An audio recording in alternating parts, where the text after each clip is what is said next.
Alarcón, Presente, Sori. Arizaca,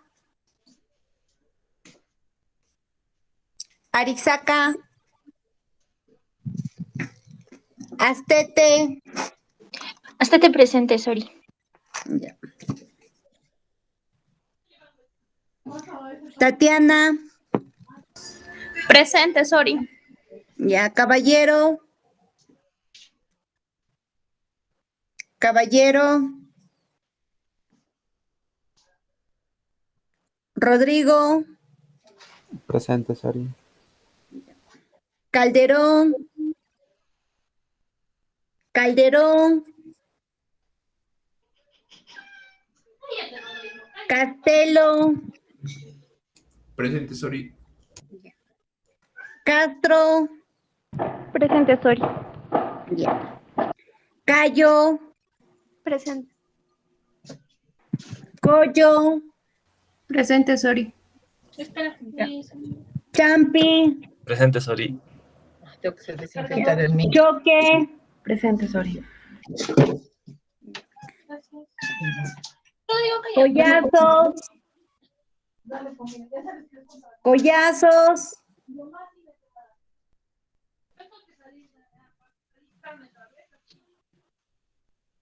Delgado, Presente. ya. Bremel, Bremel, Presente, Zoraida. ya. Gamarra, Presente, Zoraida. ya. García, Presente, Sori.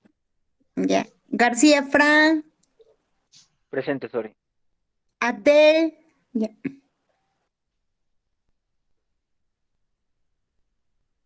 Mm. Lisandro, Presente, Sori. ya. Hurtado, Presente. ya. Labra, Presente, Sori. ya. Lara, Presente, Sori. ya. Mango, Presente, Sori.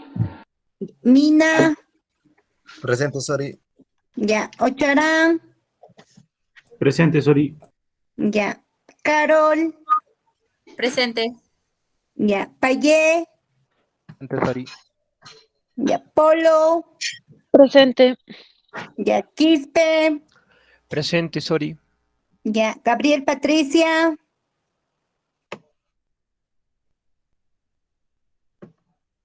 Stephanie, Presente. ya. Soriano, Presente, Sori, presente. ya. Soto, Presente, Sori. ya. Velázquez, Velázquez, Eric, Presente, Sori. ya. Vivanco, Presente, Sori. ya. Aldair, Presente. ya. Zúñiga, Presente, Sori. ya. ¿Alguien más, por favor, que falte? Arizaca, Sori, por favor. Calderón, Sori, por favor. Collazo, Sori, por ¿Alguien más? Calderón, Sori. Calderón, ya. ¿Alguien más? Collazo, Sori, porfis. Collazos, ¿alguien más? Adel, ¿alguien más? Ya. Doctora, buenas tardes.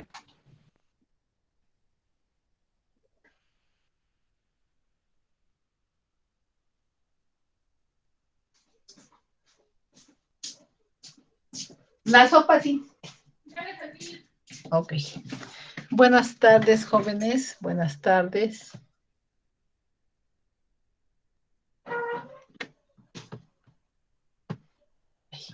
Buenas tardes. ¿Me escuchan, por favor? Sí, doctora, sí le escuchamos. Ok, Sí, doctora, sí se escucha. ok, perfecto. ¿Preguntas del anterior tema?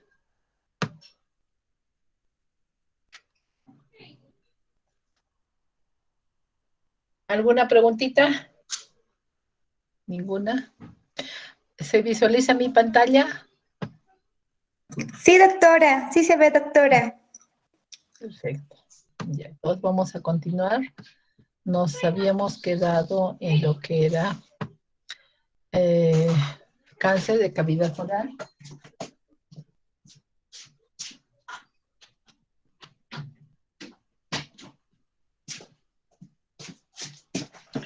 Entonces tenemos que tener presente que existen evidentemente algunos factores, ¿no? Como ser los agentes físicos, en los que vamos a considerar las radiaciones, los traumatismos y también la afectación del calor sobre la cavidad oral. Como agentes biológicos tenemos al virus del papiloma.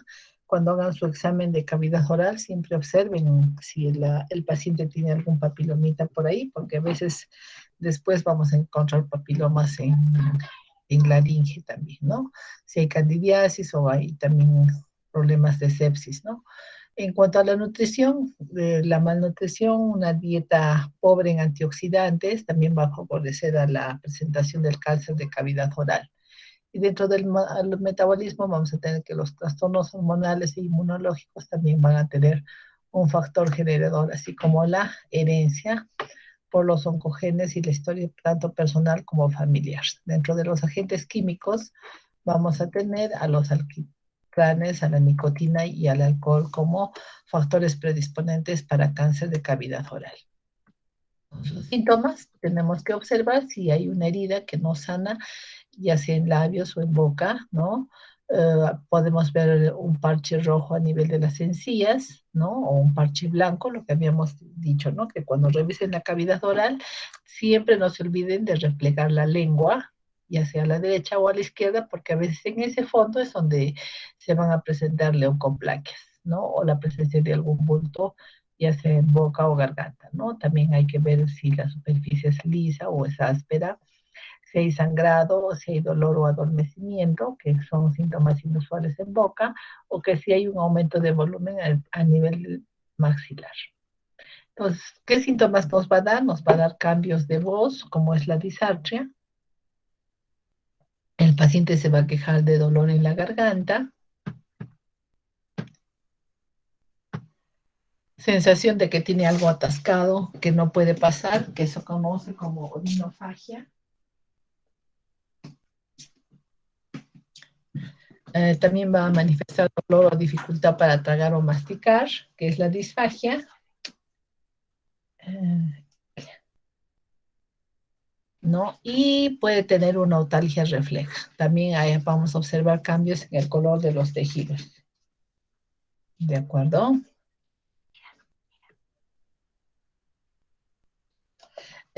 Vamos a observar, por ejemplo, el carcinoma epidermoide o espinocelular o escamoso, que es el más frecuente, un 86.3% de los casos.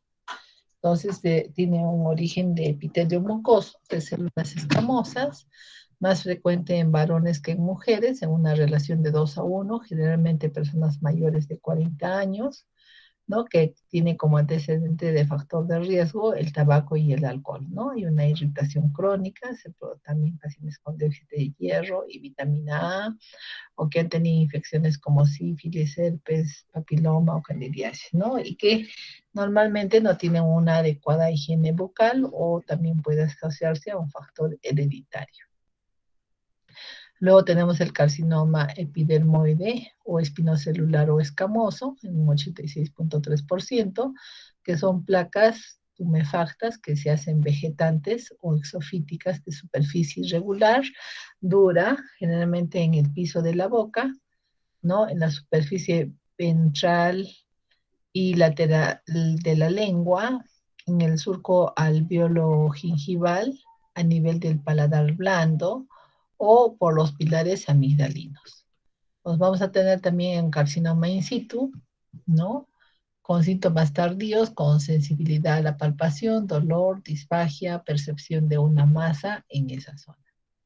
Y tenemos también al carcinoma verrucoso, o hiperplasia verrugosa, o leucoplasia verrugosa, ¿no? Que se presenta en adultos mayores consumidores de tabaco, lesiones verrucosas blancas difusas, generalmente en las caras internas de la mejilla, en el reborde alveolar, son de crecimiento lento, tiene una superficie que va a ayudar a favorecer en el pronóstico del caso. Puede malignizar a carcinoma espinocelular y el tratamiento puede ser la cirugía, usar láser o crioterapia. Luego tenemos el melanoma oral, ¿no? Entonces vamos a observar que los melanocitos de la capa basal de la mucosa oral muchas veces es metastásico, generalmente en varones de 40 a 60 años.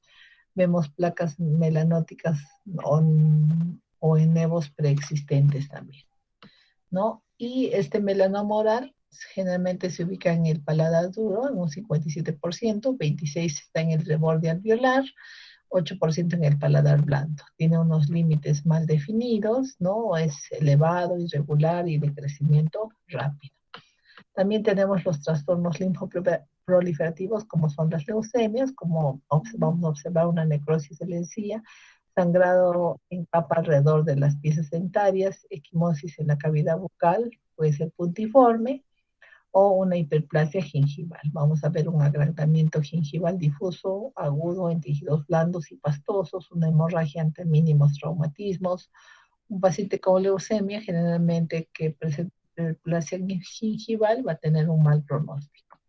Y las neoplasias de glándulas salivales menores, vamos a tener al carcinoma adenoquístico, al adenocarcinoma, al carcinoma epitelial, al carcinoma mucoepidermoide, al tumor de células acinares y al carcinoma epidermoide. Dentro de las neoplasias de glándulas salivares, son más frecuentes en mujeres mayores de 40 años, generalmente nódulos solitarios dolorosos de consistencia elástica, móvil, ulcerados. Se presentan a nivel del paladar, de mucosa labial, bucal, retromolar, o en el piso de la boca y en la base de la lengua, ¿no? Esto en relación a glándulas salivales menores, ¿no? De crecimiento lento, gran tendencia a diseminación. La cirugía exéresis, ¿no? Tiene gran movilidad y generalmente se hace uso como tratamiento de la radioterapia.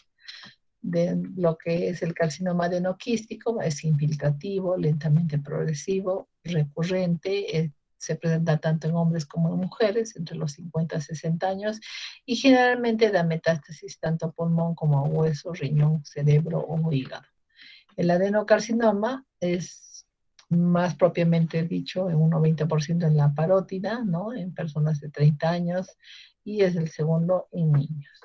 Entonces, también tenemos trastornos linfoproliferativos, como en el linfoma de Hodgkin, que vamos a ver dependiente de la glándula parótida. Aquí lo estamos viendo a la altura del orificio del conducto de esteno. No puede también encontrarse en la amígdala faríngea o en el anillo de Waldeyer. Generalmente son tumoraciones carnosas, dependientes de linfocitos B, y el tratamiento es la quimioterapia.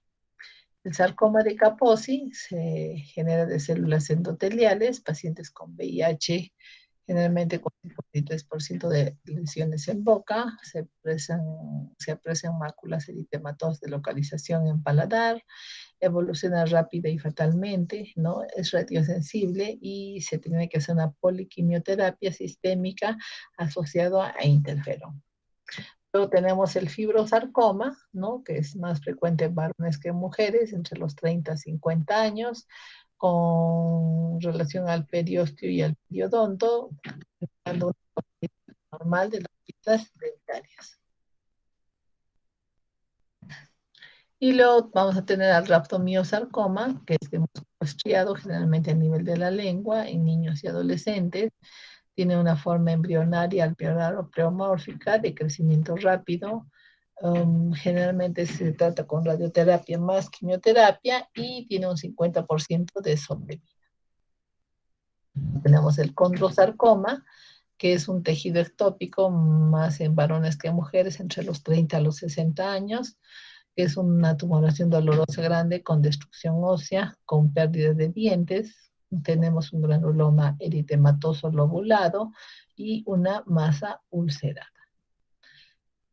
El osteosarcoma, que es evidentemente más frecuente del maxilar inferior que del maxilar superior, más en el sexo femenino entre los 10 a 20 años, de crecimiento rápido también, con una sobrevida de 10 a 15%. La neurofibromatosis, que son nódulos mucosos solitarios poco frecuentes.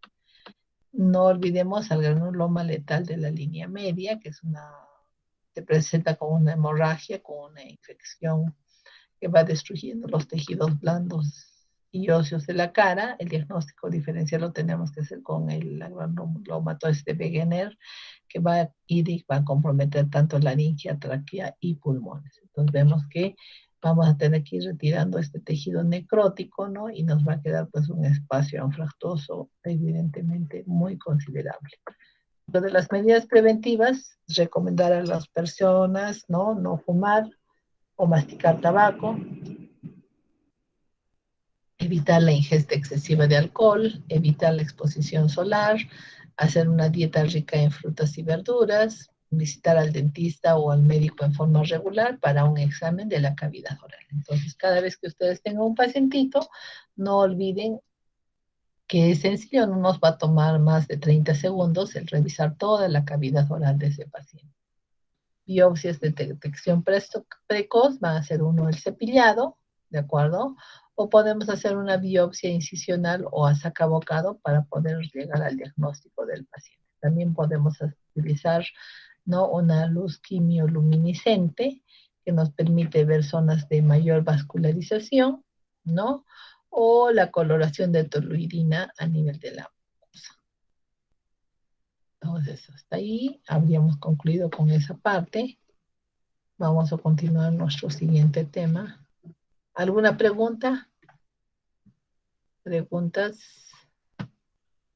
Doctora, buenas tardes. Doctora, una pregunta, por favor. Dime. Dentro de los cánceres que hemos visto ahorita, de la cavidad oral que hemos visto, ¿cuál es la más frecuente en nuestro medio? ¿La que más ha visto usted? Bueno, los adenomas pleomórficos de parótida. Esos son los que más frecuentemente hemos visto, ¿no? Y leucoplaquias que se presentan a nivel de, como les había mencionado, replegando la lengua en el surco que está alveolo, con los alveolos y la lengua también ahí, ¿no? Cuando hemos hecho nuestro examen, hemos replegado, ¿se acuerdan? La lengua hacia la derecha y a la izquierda, al fondo de ese surco, ahí, en esa zona. Ahorita vamos a ver una diapositiva. Gracias, doctora.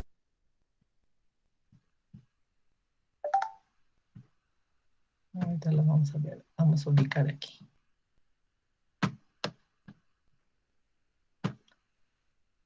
Entonces, cuando replegamos la lengua, con el bajalenguas al fondo en este ángulo, ¿no? En el ángulo de la raíz de la lengua con el tercer o segundo molar, en esa zona. Entonces, por eso es de que les mostré que tienen que hacer ese examen. No lo olviden, por favor, porque así van a preservar una vida. De acuerdo a un diagnóstico oportuno, un diagnóstico precoz, va a aumentar las expectativas de vida de ese pacientito. Gracias. ¿Alguna otra pregunta?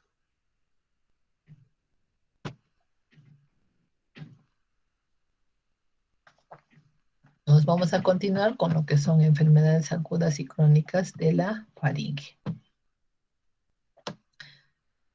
Entonces, recordemos que vamos a tener un anillo de Waldeyer, ¿no?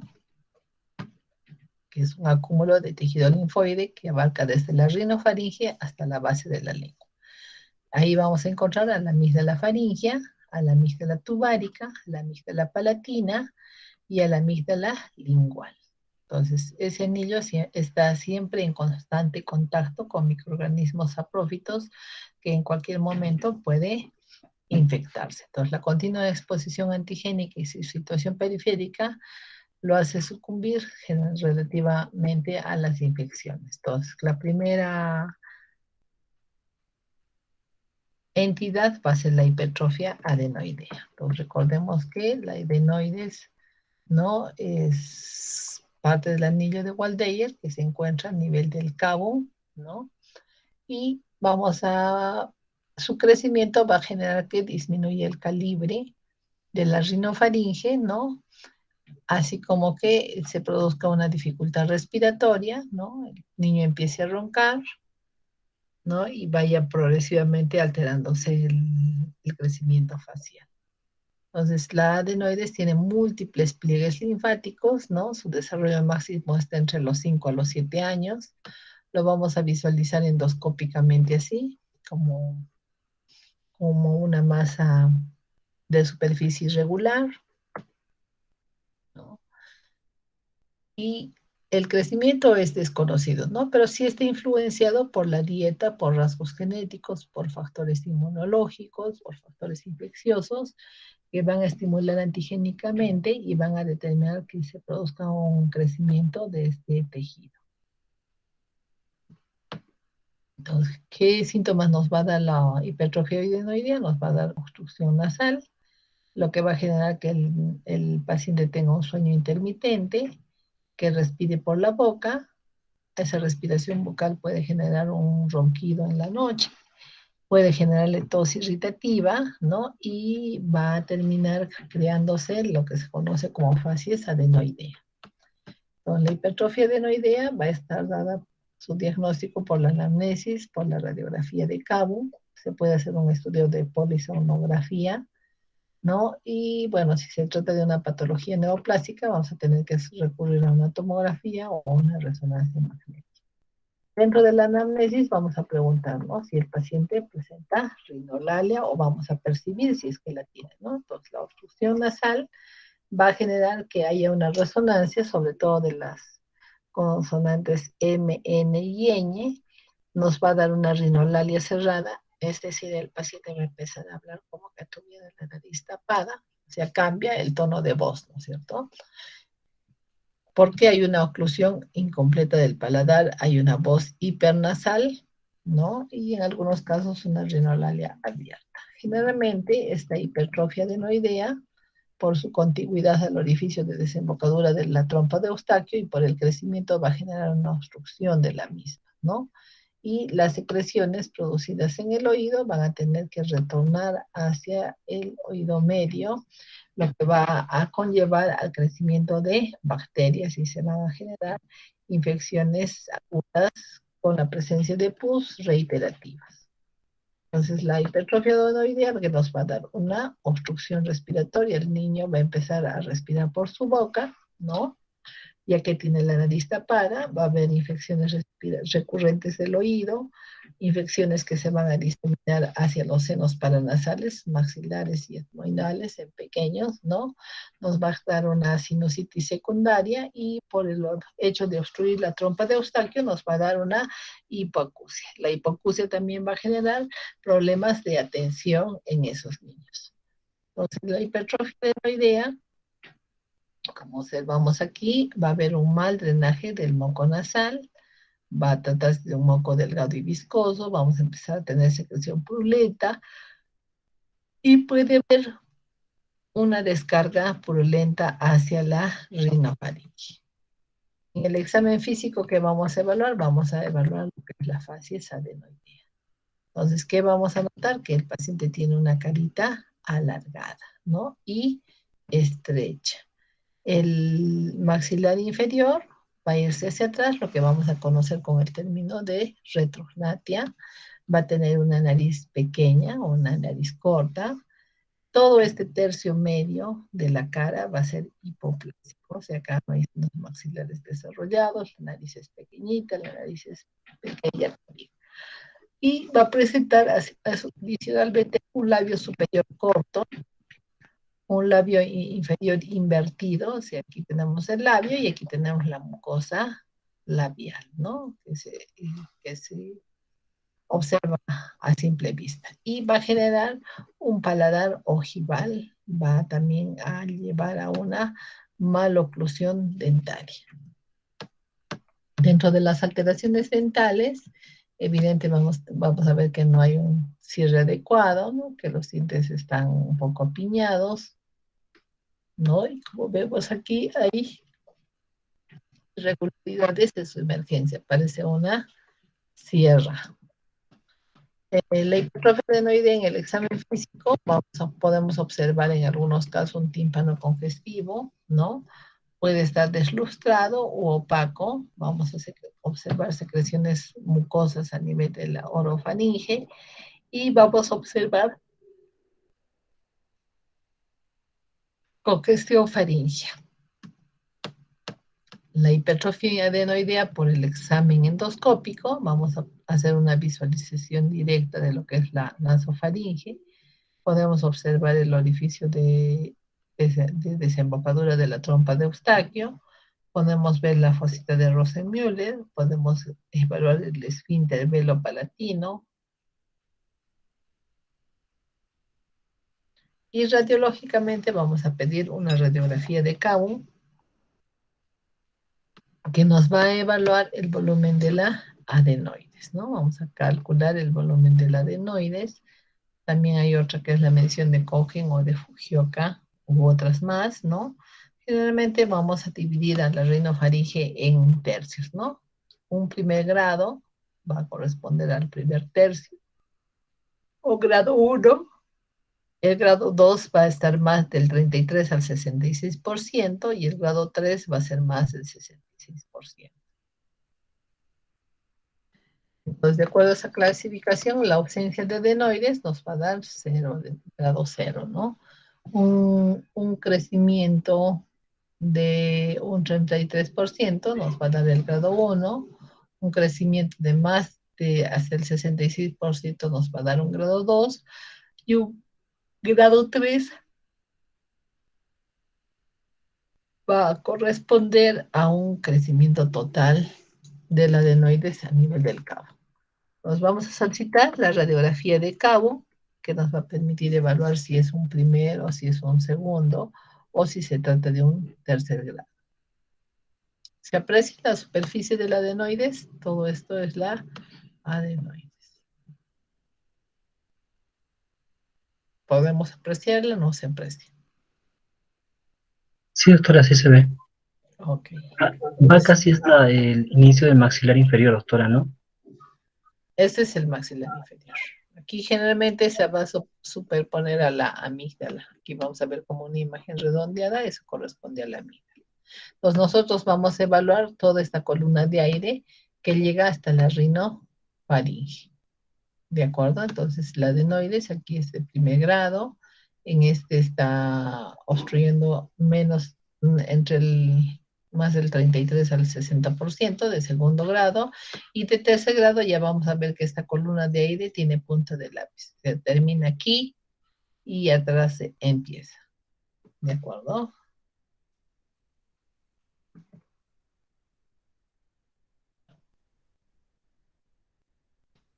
La inflamación del adenoide se conoce como adenoiditis. Es una infección de la amígdala faríngea en niños menores de 6 años, generalmente asociado al rinovirus y al adenovirus. Las bacterias, los gérmenes causantes son el Streptococcus pneumoniae, el Haemophilus influenza, el estafilococo.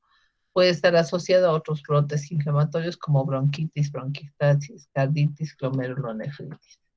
La adenoiditis es una infección localizada tanto en adenoides como en amígdalas. Repetidas adenoiditis van a conducir a la hipertrofia de este elemento de nuestro cuerpo, y lo que nos va a generar es una insuficiencia ventilatoria nasal. Por vecindad vamos a tener la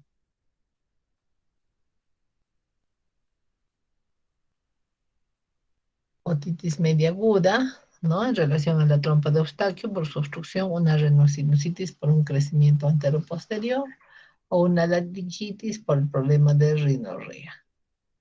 También vamos a tenerlo asociado a amiloidosis hiperplástica crónica, y el tratamiento es dar antibióticos y cirugía en casos recurrentes.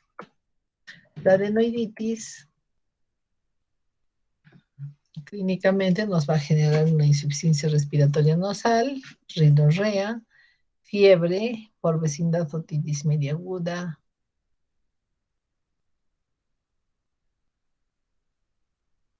rinosinusitis, laringitis. El tratamiento va a estar enfocado a dar antibióticos, y si evidentemente no disminuye de tamaño, ¿no? Sigue durmiendo con la boca abierta, vamos a tener que utilizar en el tratamiento.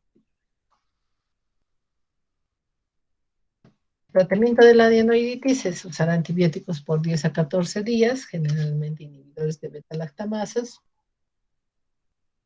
Puede ser la amoxicilina, el cotrimoxazol, podemos utilizar algunos esteroides nasales y podemos darle también analgésicos o antitérmicos como el paracetamol en caso de que el paciente presente fiebre.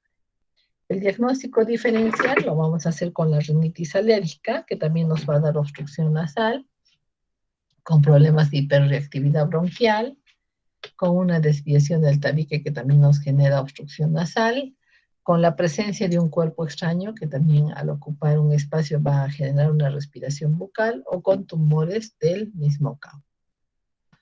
Las indicaciones quirúrgicas pueden ser tanto absolutas como relativas. Son absolutas cuando hay una hipertrofia adenoidea coexistente a cuadros de síndrome de apnea obstructiva del sueño severo donde se sospecha enfermedad maligna. Las relativas son hipertrofia adenoidea, que genera respiración bucal, ronquidos persistentes, generalmente en la noche, rinorrea bilateral persistente, insuficiencia respiratoria nasal y rinolaria cerrada. Síndrome de apnea obstructiva del sueño, malformaciones craneofaciales, infecciones de otitis medias agudas recidivantes, otitis medias crónicas, otitis medias serófagas, rinosinusitis, infecciones adenoamigdaliana, que se van a cronificar. En el preoperatorio nosotros tenemos que siempre recomendar que el paciente llegue sano a sala de operaciones. No puede estar resfriado, ¿no?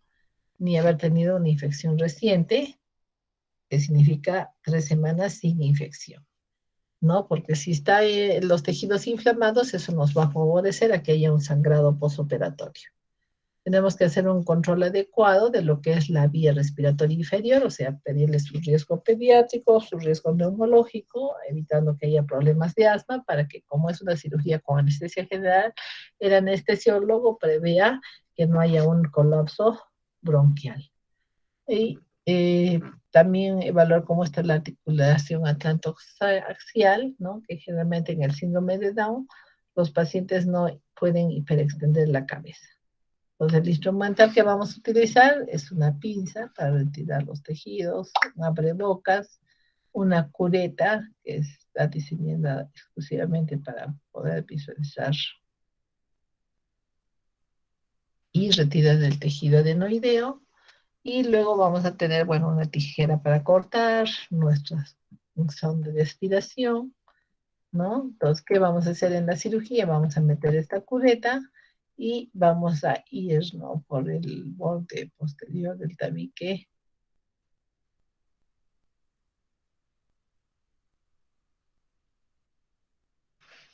¿No? Entonces, introducimos la curetita, calzamos al borde superior y en este borde superior tiene una especie de cuchilla o un filo. Aquí está, un filo, y eso nos va a permitir el realizar la tracción y corte, ¿no? Esa es la manera en la que calzamos y jalamos sobre la superficie. Al jalar se retira totalmente aquel. También vamos a aprovechar de que cuando hacemos la adenoides abordemos la amígdala de Gerlach, que es la del orificio de la trompa de Eustaquio, ¿no? Para que no haya mayores problemas.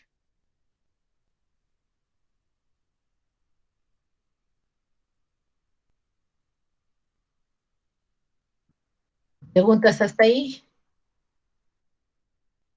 ¿Alguna pregunta? Bueno, actualmente hacemos la cirugía por vía endoscópica también, ¿no? O sea, introducimos la óptica y visualizamos todo lo que estamos cogiendo, ¿no? Para retirar este tejido. Se puede usar láser, también criocirugía, se puede usar el microdebridador, que es como un aspirador cortante, ¿no? Por lo tanto, vamos a generar una eliminación del obstáculo mecánico a la deglución y a la respiración.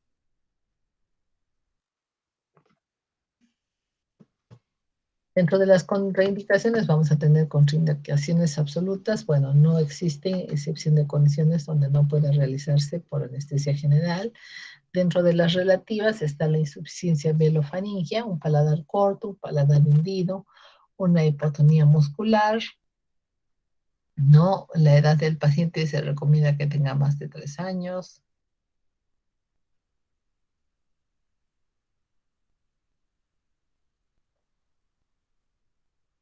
Vamos a tener la edad como factor relativo. Vamos a indicar que a partir de los 3 años vamos a retirar la adenoides, pero si la adenoides está crecida antes de los 2 años, ni modo vamos a tener que retirar la misma, ¿no? Y debe tener una hemoglobina por encima de 10 para la cirugía, o ver si, digamos, tiene algún factor de alteración a nivel de su coagulación. Entonces vamos a tener problemas y tenemos que nivelar aquello junto con hematología. Entonces, ¿qué complicaciones vamos a tener? Que al retirar esa adenoides produzcamos sinequias, lo que nos va a dar una hipoventilación, ¿no? Que persistan los problemas de apnea del sueño, entonces hay que estudiar cómo está la lengua, cómo están los otros factores que nos condicionan a una disminución de sueño. Vamos a observar rinorrea posterior, o sea que las flemas se van a ostentar a nivel de la orofaringe, ¿no? Hay pacientitos que van a generar otitis serosa, ¿no? Primero otitis medias y luego otitis serosas, ¿no? Que es la presencia de solamente moco. Va a tener hipoacusia y un pobre rendimiento escolar. Probablemente porque no está visualizando bien todo lo que se encuentra a su alrededor. Y hay algunos pacientes que van a tener problemas de halitosis, ¿no? Halitosis, también problemas de anorexia, vómitos, tos productiva, y sobre todo vamos a tener un retraso a nivel del crecimiento pondoestatural. En el caso de la hipertrofia amigdalar, vamos a observar que hay una disminución del calibre de la orofaringe por un crecimiento excesivo del tejido linfoepitelial de la amígdala palatina, ¿no? Entonces, como vemos ahí, las amígdalas tienen unos huequitos, esas son las criptas, amígdalas, los orificios de las criptas amigdalares, ¿no? A nivel de esas criptas podemos ver la presencia y emergencia de calcio, ¿no? Como gránulos blanquecinos.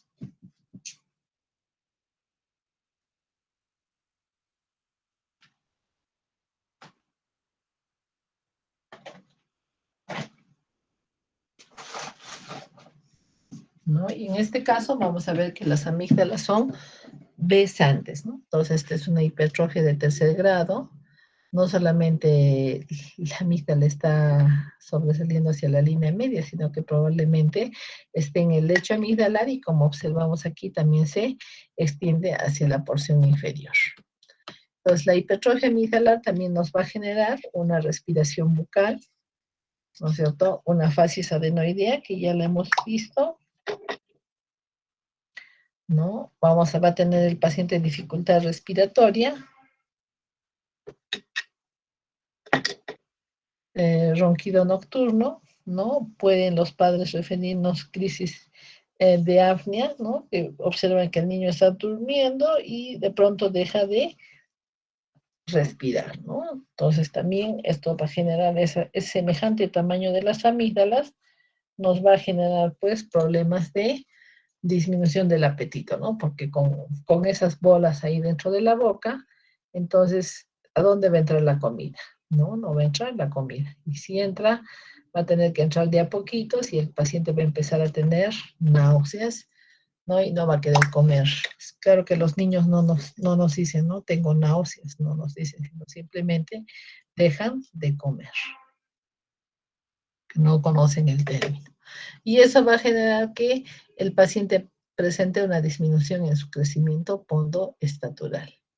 Entonces recordemos que la hipertrofia amigdalar nos va a dar una respiración bucal. Nosotros vamos a ver a un pacientito que generalmente se encuentra con la boca abierta, ¿no? Luego vamos a observar lo que habíamos dicho, ¿no? La facies adenoidea, que es una nariz corta, un labio superior pequeño, una retrognatia, una hipoplasia del tercio medio facial, ¿de acuerdo?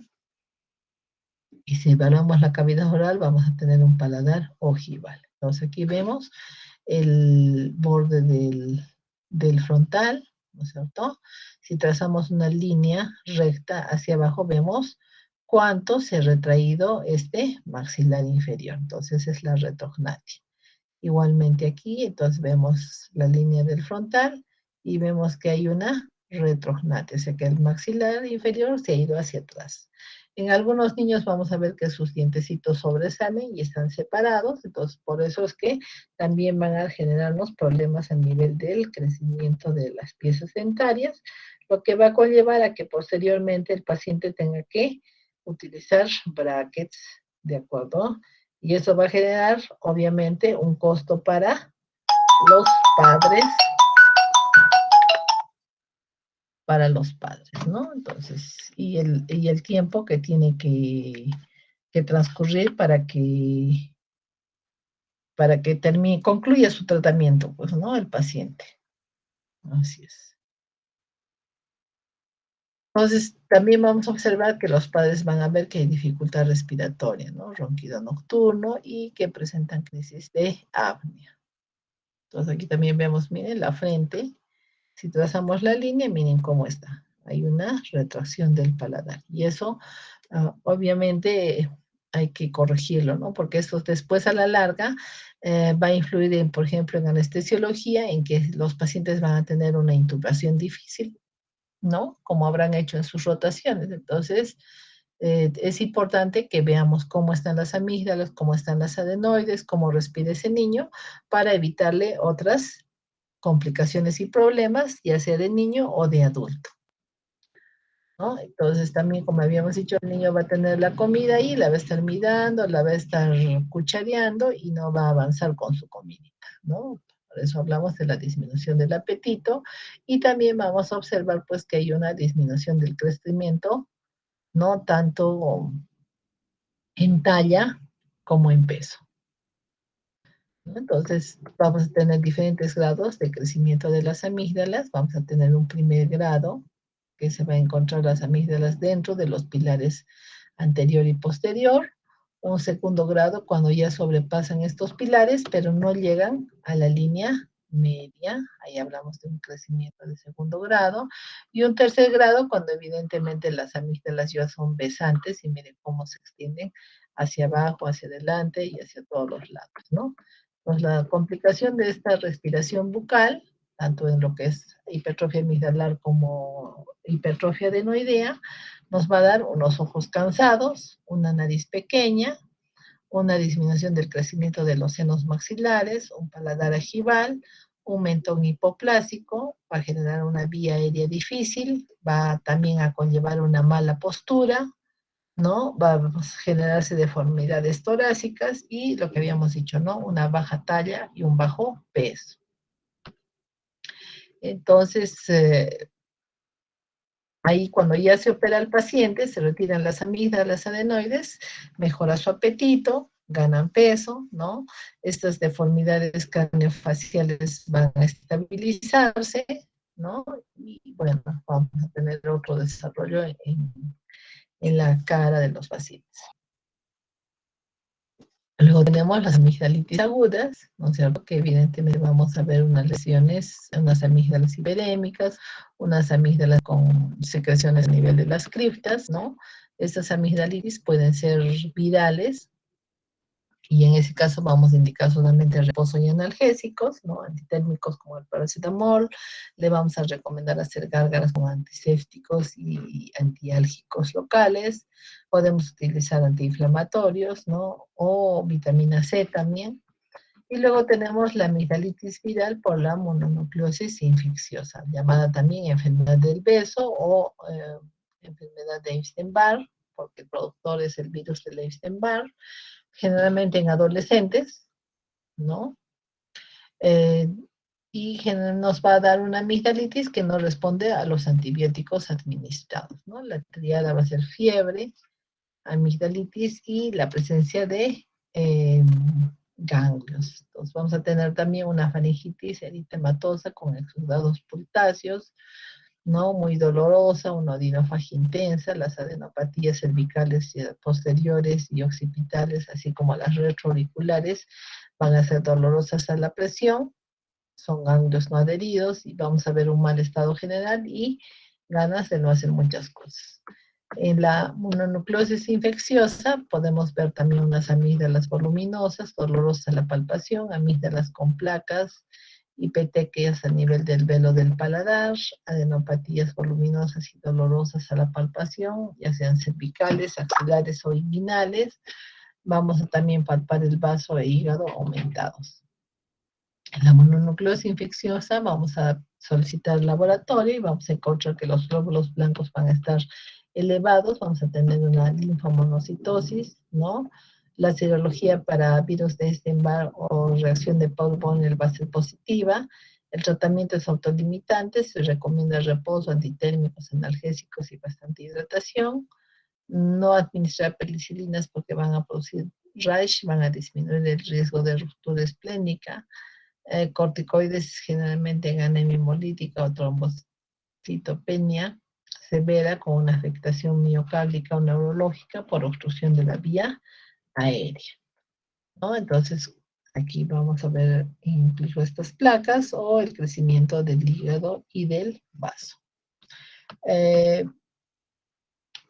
Se recomienda, ¿no? Como profilaxis aplicar penicilina ya sea procaínica, benzatínica o eritromicina, ¿no? Y el diagnóstico diferencial lo vamos a hacer con el citomegalovirus, con la toxoplasmosis, con el virus, herpes virus, con una prima infección de VIH, ¿no? En la que el paciente va a manifestar fiebre, linfadenopatías, odinofagia, lesiones mucocutáneas, artralgias, mialgias, cefaleas, náuseas y vómitos. Y también tenemos que hacer el diagnóstico diferencial de adenovirus o rubiola o virus de hepatitis, la brucela, ¿no? Virus de la parotiditis o inflamaciones producidas por ciertos fármacos como la fenitoína o la carbamazepina. En el caso de la amigdalitis aguda conocida como hepangina, generalmente está causada por el Coxsackie-A. Entonces son niños de 3 a 10 años en los que van a presentar odinofagia y fiebre y vamos a observar unas vesículas en el paladar blando, así como en los pilares amigdalinos. Y el tratamiento también es asintomático. En la amigdalitis aguda por herpes, vamos a tener generalmente en relación al virus del herpes simple tipo 1, que se presenta en niños y jóvenes, ¿no? Vamos a observar odinofagia y fiebre elevada, ¿no? Vesículas en toda la cavidad oral, también a nivel de las amígdalas, ¿no? Y ahí vamos a indicar aciclovir y medidas generales. En una amigdalitis aguda bacteriana, más común por el estreptococo beta hemolítico del grupo A, vamos a encontrar fiebre, malestar general, disfagia. En nuestro examen vamos a ver las amígdalas congestivas, hipertróficas, con placas blanquecinas, ¿no? Y laboratorialmente podemos encontrar leucocitos con neutrofilia.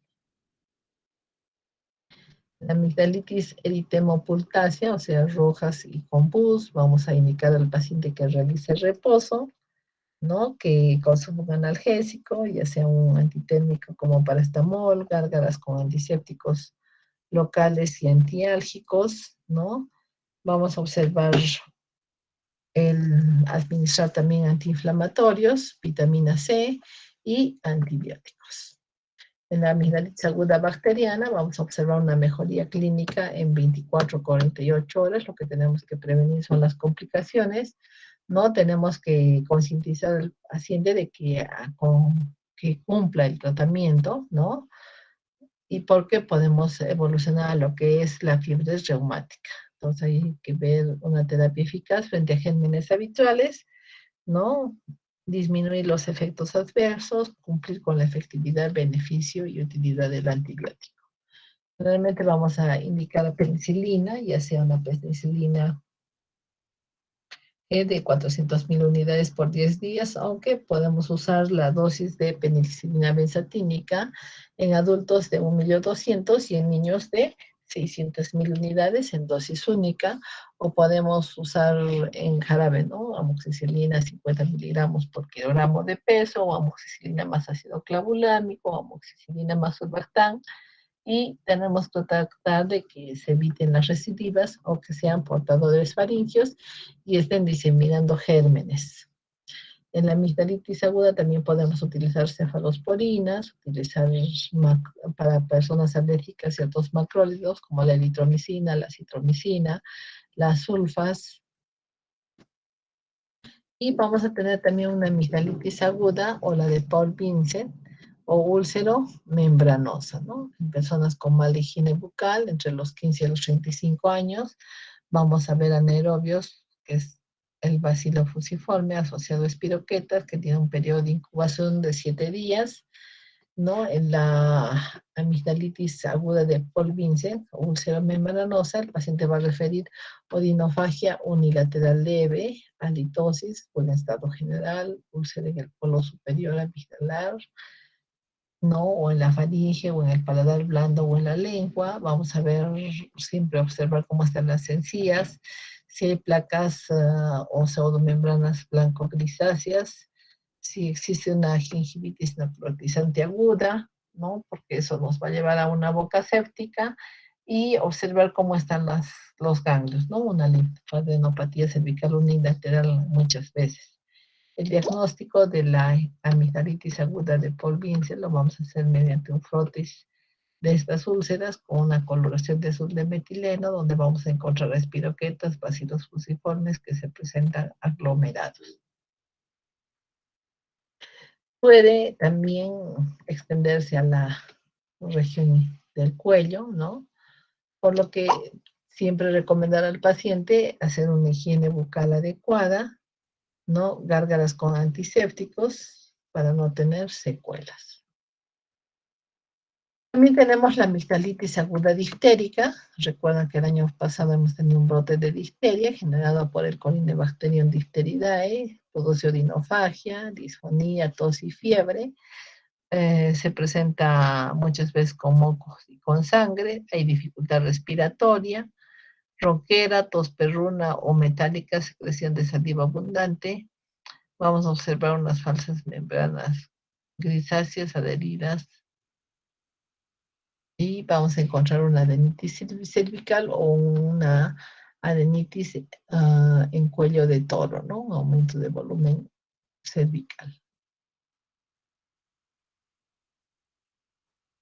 Generalmente para la difteria se recomienda cumplir el esquema de vacunación de 2, 4 y 6 meses, ¿no? Si no, vamos a tener que administrar antitoxina diftérica, ya sea vía intramuscular o endovenoso, ¿no? Vamos a tener que darle tratamiento con penicilina G procaínica o con eritromicina. Y también tenemos la amigdalitis aguda por escarlatina, donde el agente es el estreptococo betenilmolítico del grupo A, nos va a dar odinofagia y enantema, amígdalas rojas con lengua frambuesada, y el tratamiento va a ser la penicilina. En la amigdalitis crónica, vamos a tener que la inflamación persistente de las amígdalas, tras infecciones agudas recurrentes,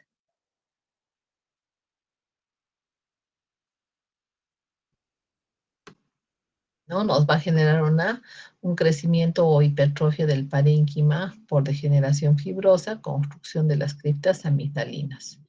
Y eso puede presentarse a cualquier edad, ¿no? Hay algunas amígdalas que se hacen hipotróficas, que también son bastante sépticas y bastante peligrosas porque van a drenar hacia la cápsula periamigdalar. Entonces, en estos casos vamos a observar odinofagia, halitosis, mal gusto, parestesias faringias, tos seca irritativa, febrícula en agujas. Vamos a observar la presencia de calcio, o vamos a observar que el paciente cursa con adenopatías inflamatorias. Y en las formas crónicas vamos a tener una forma gaseosa, que no es sintomática. Vamos a ver puntos blancos que aparecen a la salida de las criptas.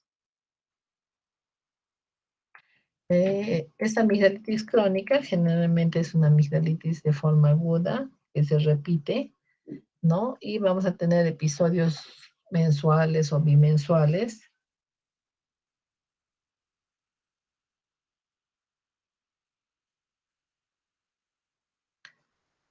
¿No? Y eso nos va a llevar a tener criterios para lo que es la extracción de las amígdalas, ¿no? Hay una amigdalitis crónica de forma focal que tiene una repercusión en la interacción antígeno-anticuerpo de las excitocinas del estreptococo beta hemolítico, ¿no? Y eso nos va a generar dos problemas, o fiebre reumática o glomerulonefritis.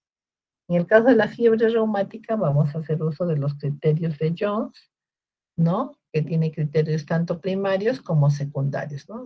El paciente va a presentar carditis, poliartritis, corea, eritema marginal, nódulos subcutáneos, y en los secundarios va a presentar fiebre, poliartralgias, prolongación del intervalo PQ, ¿no? Y sus laboratorios van a ser positivos. En la amigdalitis crónica vamos a observar que solicitando al paciente cultivo de secreción amigdalar, podemos encontrar leucocitos en el laboratorio, en el hemograma. Si le pedimos antiestreptolicinas, estas van a ser mayores a 350, la proteína C reactiva va a estar positiva, el factor reumatoideo también va a tener elevación, así como la velocidad de eritrosedimentación. Y vamos a iniciar nuestro tratamiento médico con penicilina benzatínica en adultos y de 1.200.000 y de 600.000 unidades en niños, ¿no? Más un antibiótico oral por 10 días. Podemos hacer también combinaciones de eritromicina con metronidazol, porque recordemos que las amígdalas van a tener un biofilm. ¿Alguien recuerda qué es el biofilm? Frank.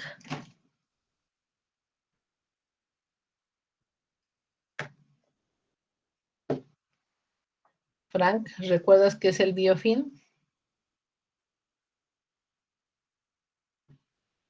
¿Estamos conectados o estamos desconectados? Conectados, doctorita. Ya, perfecto. Entonces, ahora vamos a empezar. Doctora, es una forma de resistencia de las bacterias, el biofilm. Así es. O sea, es un conglomerado de muchos tipos de gérmenes, bacterias, riquecias y demás cosas, ¿no? Entonces, eso también va a contribuir a que si nosotros utilizamos un mono antibiótico, no tengamos los efectos deseados para solucionar el problema. ¿Qué finalidad como tenía que montar la línea?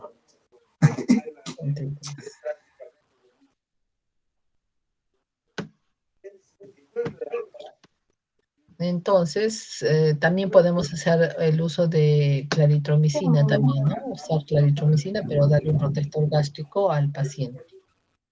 Y el tratamiento quirúrgico, obviamente, antes hasta los años 60, me imagino, hasta antes de los 70, ¿no? Cualquier persona que iba al consultorio de un otorrino, entraba, le ponían ese tipo de abrebocas que estamos visualizando acá, ¿no es cierto? Y le ponía anestesia y hay un instrumental especial con el que se retiraban las amígdalas, ¿no? Entonces, también era para prevenir problemas de fiebre reumática, de glomerulonefritis aguda, ¿no? Como no había tanto desarrollo de los antibióticos, entonces prefería extraer las amígdalas. ¿Alguien puede silenciar su micro, por favor? A cualquiera, ¿verdad? Sí, cambiamos de micrófono. Sorry, apaga tu audio. Ya. Entonces, actualmente solamente retiramos amígdalas bajo indicaciones absolutas y relativas, ¿no? Por el uso de los antibióticos que nos han permitido no tener cuadros tan frecuentes. Entonces, dentro de las indicaciones absolutas está la obstrucción grave de la vía aérea en la orofaringe por la hipertrofia amigdalar. Esa es la primera indicación absoluta.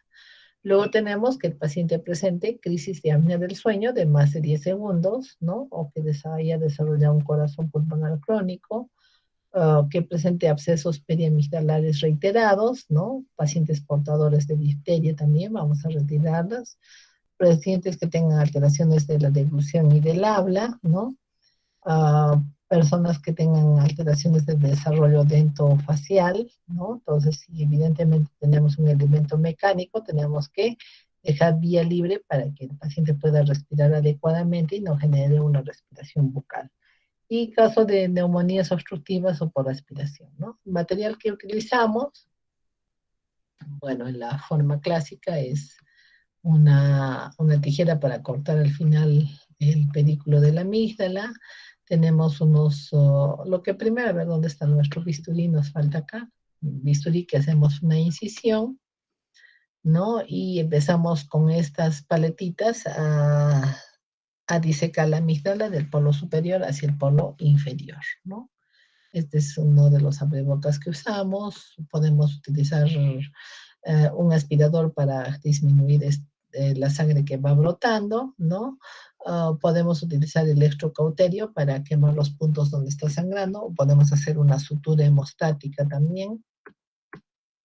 Dentro de las indicaciones relativas está una amigdalitis aguda recidivante de 7 o más episodios en el último año, 5 episodios al año en los últimos 2 años, o 3 episodios al año en los últimos 3 años, ¿no? O el flemón periamigdalino, o una litosis acentuada, ¿no? Si tienes un mal aliento, ¿cómo vas a besar a tu novio, a tu esposa,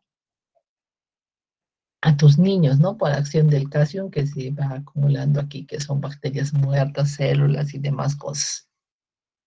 O ante la presencia de un tumor maligno. Las contraindicaciones, no hay contraindicaciones absolutas. Las discrasias sanguíneas que no puedan ser tratadas, tendría que ser esa. Pacientes con alteraciones inmunológicas, pacientes descompensados, ¿no?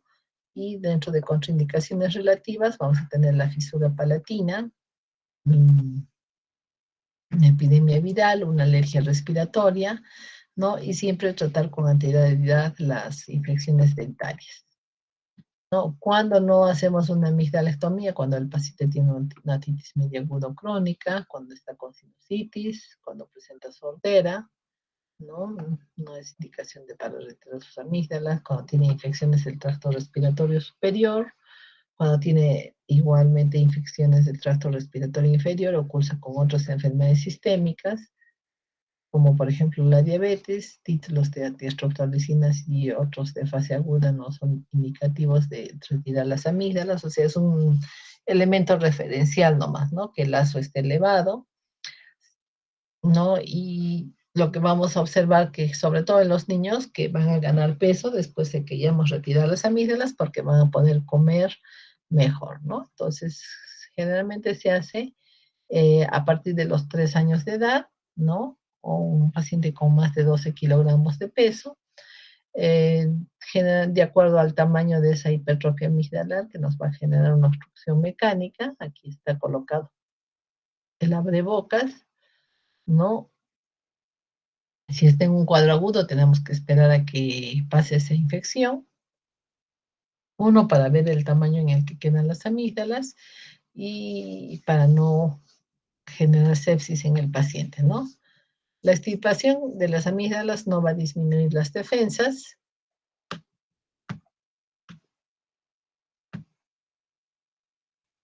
Porque van a existir otros tejidos linfáticos que nos van a ayudar a este propósito. Entonces, como vemos, aquí tenemos el abrebocas que nos permite visualizar ambas amígdalas, ¿no? La primera amigdalectomía fue hecha por Aulo Cornelio Celso en el siglo I después de Cristo, que él prescribe la amigdalectomía con un escalpelo y una disección con el dedo y aplicación de vinagre como coagulante. Entonces hacemos una incisión a nivel de la submucosa del pilar anterior, luego colocamos la curetita para ir decolado del polo superior hasta el polo inferior, ¿no? Y ahí ya hacemos con una tijera, con una pinza, clampamos, cortamos la amígdala y ahí luego de eso hacemos un nudo, ¿no?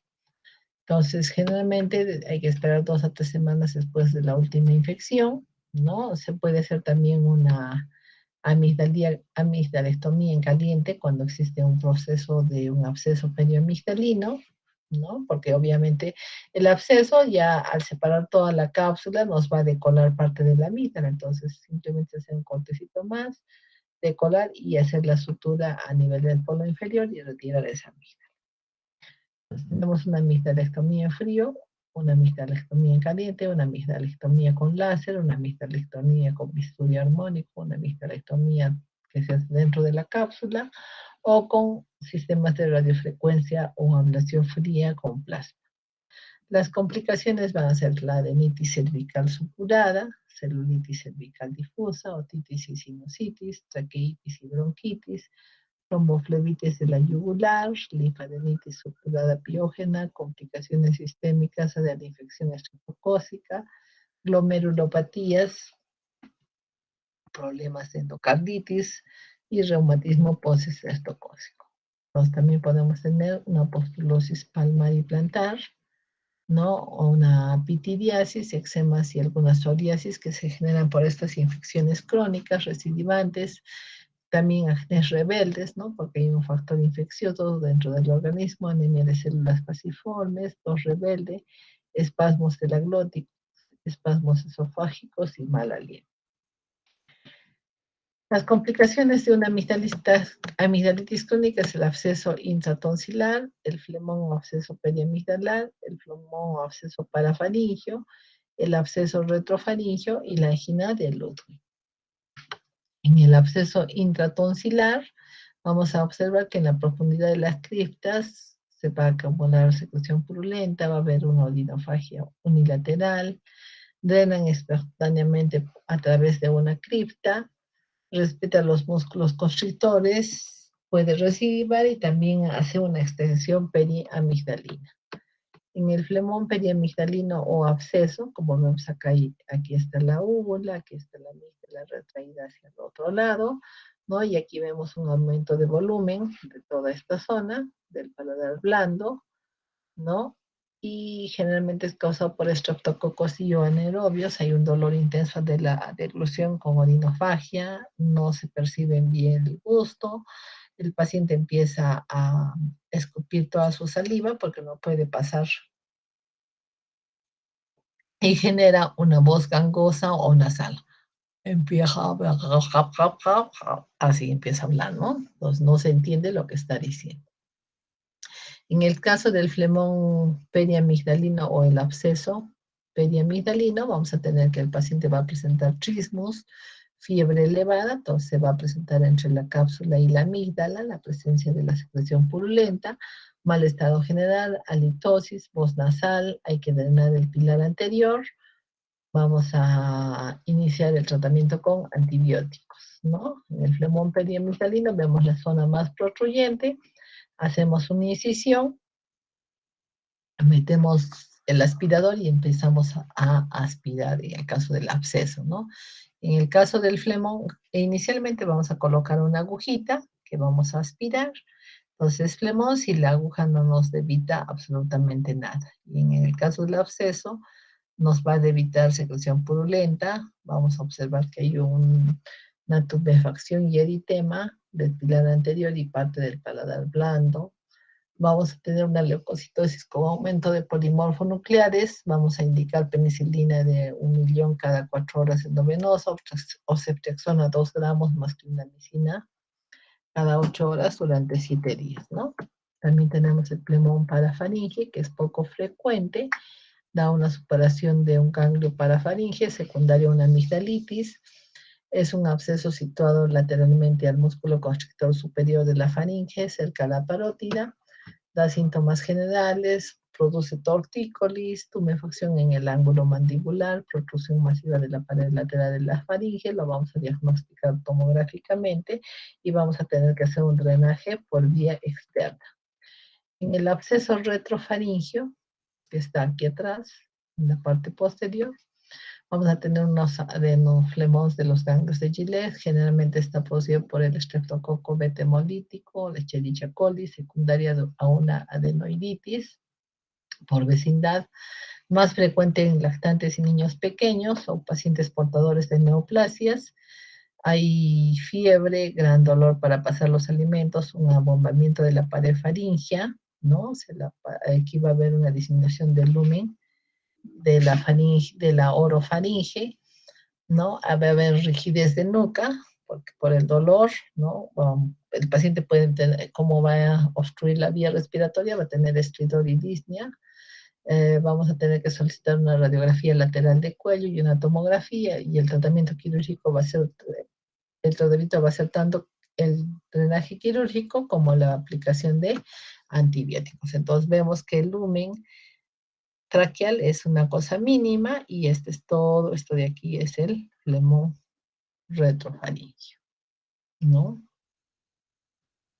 También tenemos el absceso frío retrofaríngeo o mal de Pod, que generalmente está dado por el Mycobacterium tuberculosis, que afecta a la columna cervical.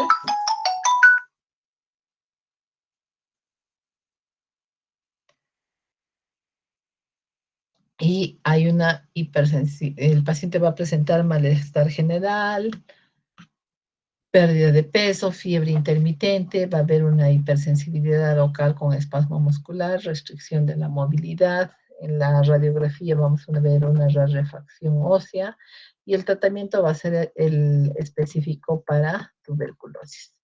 También tenemos abscesos del piso de la boca, ¿no?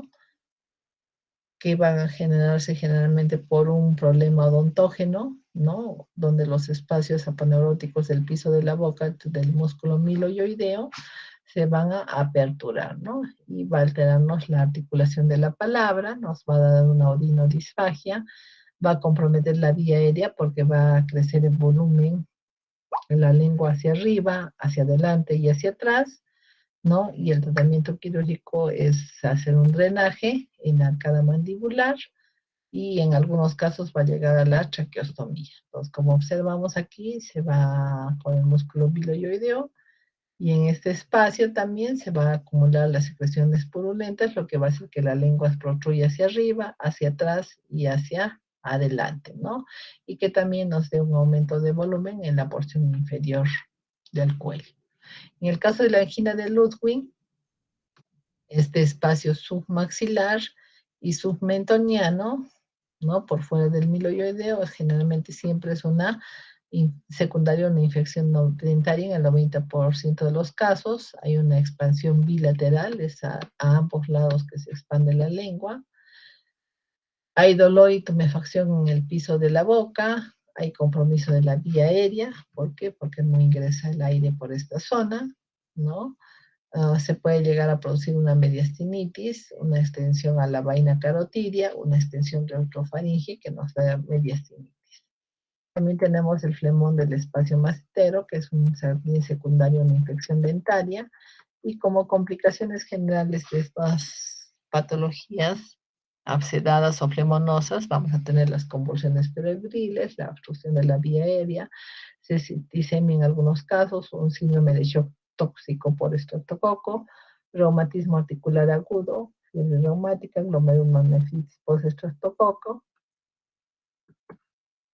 Como complicaciones raras, la hemorragia, la corea de Sydenham, la enfermedad coronaria, la miocarditis, la artritis reumatoidea, la tromboflebitis, la yugular interna, el eritema nodoso, y por vía hemática podemos tener neumonías, enfiemas, pleuritis, piomyositis y sepsis como la enfermedad de Lernier. ¿Preguntas hasta ahí? ¿Preguntas hasta ahí? Doctora, en algún momento, creo que ahora hemos escuchado, no podría decir todos, pero creo que la mayoría, que es recomendable poder sacar las amígdalas cuando están muy hipertrofiadas en un niño. Pero nos mostró también los criterios de cuándo es que podríamos ya recién hacer la amilectomía completa o total, ¿no? Entonces, ¿cuál es realmente la recomendación? Bueno, hay dos escuelas, ¿no? Hay una escuela que hace una resección parcial de amígdalas, ¿no? Ante estas hipertrofias amigdalares. Vamos a buscar un crecimiento. ¿No? Hay una escuela que lo que hace es retirar con electro todo esto, ¿no? A este lado y a este lado. Entonces queda tejido amigdalar. Pero ¿qué sucede? todos estamos expuestos a infecciones, a veces nuestros padres también han tenido una amigdalitis crónica. Generalmente los padres han tenido amigdalitis crónica y de esa manera es que los niños también tienen estos crecimientos. Entonces, como los padres son diseminadores de gérmenes, van a seguir con procesos de amigdalitis, ¿no? Y al final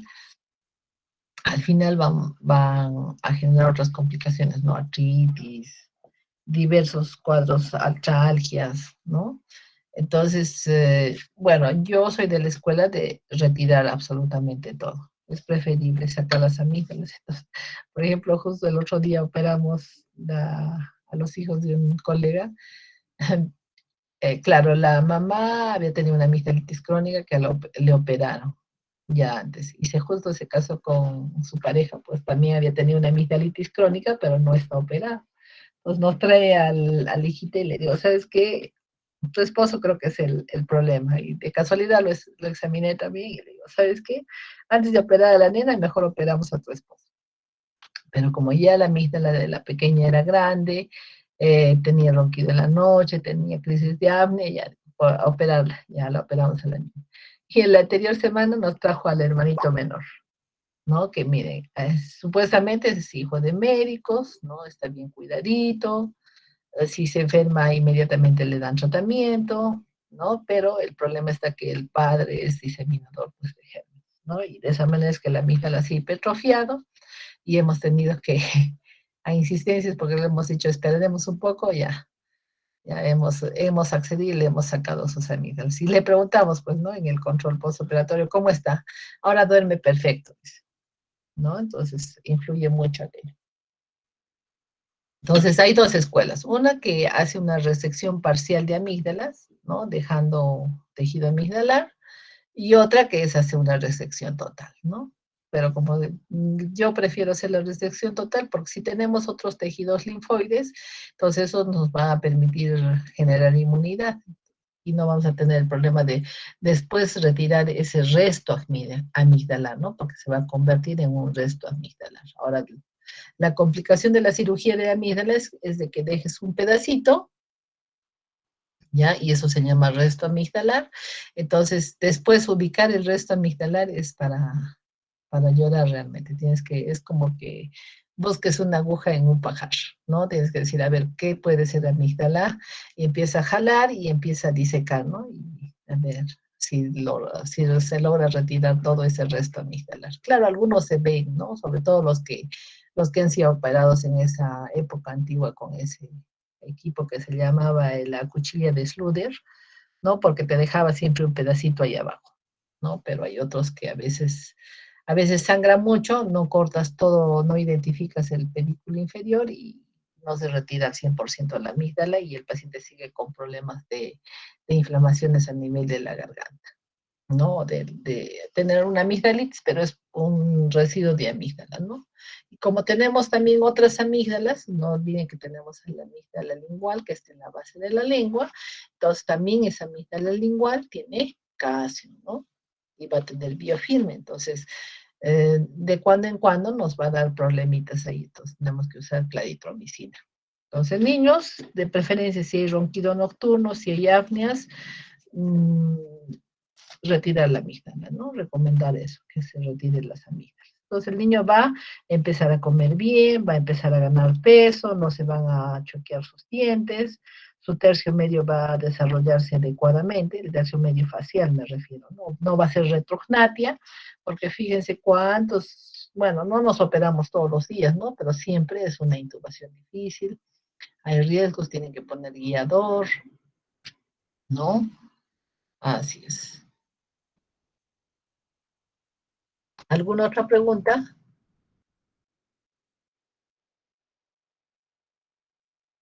Doctora, disculpe, con respecto a la anterior exposición, las adenoides, ¿se pueden observar en un examen de la nariz normal, así con el espéculo y la linterna, o se requiere No, una... no, o sea, solamente las vamos a visualizar por vía endoscópica, porque Ah, están muy bien. atrás, solamente por vía endoscópica. Doctora, ¿No? muchas gracias. Listo. Ahora también cuando operamos amígdalas, aprovechamos y como han visto que está con el abrebocas, hacemos un tacto, ¿no? Hacemos su dedito por la cavidad oral, ¿no? Aquí, y lo dirigimos nuestro índice hacia arriba. Entonces palpamos cómo está la adenoides, si está hipertrófica, no está hipertrófica, digamos, si nos hubiéramos olvidado de pedirle su radiografía de Kabum antes de la cirugía. Pero siempre antes de una cirugía de amígdalas, al paciente pues le pedimos su radiografía de Kabum para ver si amerita o no amerita retirar además las adenoides.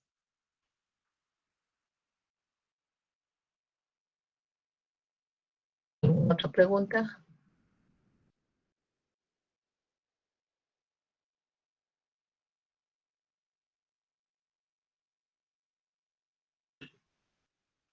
¿Alguna otra preguntita? Ninguna.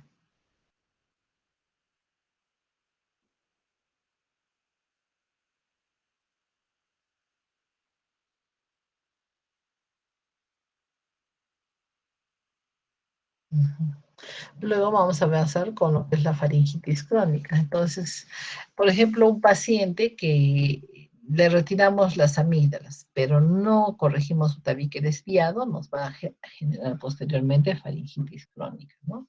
Ahora, claro, la faringitis crónica tiene otras etiologías como ser el consumo de tabaco, que va a parecer la mucosa nasal y va a favorecer las infecciones, el alcohol, la contaminación, ¿no? Tabiques desviados, problemas de rinitis crónica, problemas de adenoides, ¿no? Vamos a tener una adenoides séptica, que ahí va a ir, las secreciones purulentes van a ir hacia la faringe. En el hipotiroidismo también las mucosas no hacen una buena barrera de defensa. Pacientes alérgicos, ¿no? Que como están respirando por la boca, entonces nos va a inflamar, nos va a irritar la faringe. Pacientes con reflujo gastroesofágico, la faringe va a estar inflamada, va a estar irritada por la acción del ácido clorhídrico, ¿no? Vamos a tener también el problema de disminución de secreciones, facilitando la penetración de bacterias en el síndrome de Sjögren, ¿no? Y generalmente los pacientes van a referirnos como que tienen una carraspera, ¿no? Están ahí, en esas molestias, ¿no? Están tratando de pasar algo, ¿no? O repitiendo sus degluciones. Entonces, la faringitis crónica es un proceso inflamatorio inespecífico, es una consulta frecuente tanto al médico general como al otorrino, ¿no? No hay muchos estudios acerca de lo que es faringitis crónica. Algunos pacientes refieren parestesias faringias. Pacientes hipocondríacos también vamos a tener con faringitis crónica, ¿no? Es algo polifacética y no tiene una buena correlación clínica. Generalmente los pacientes van a referir odinofagia,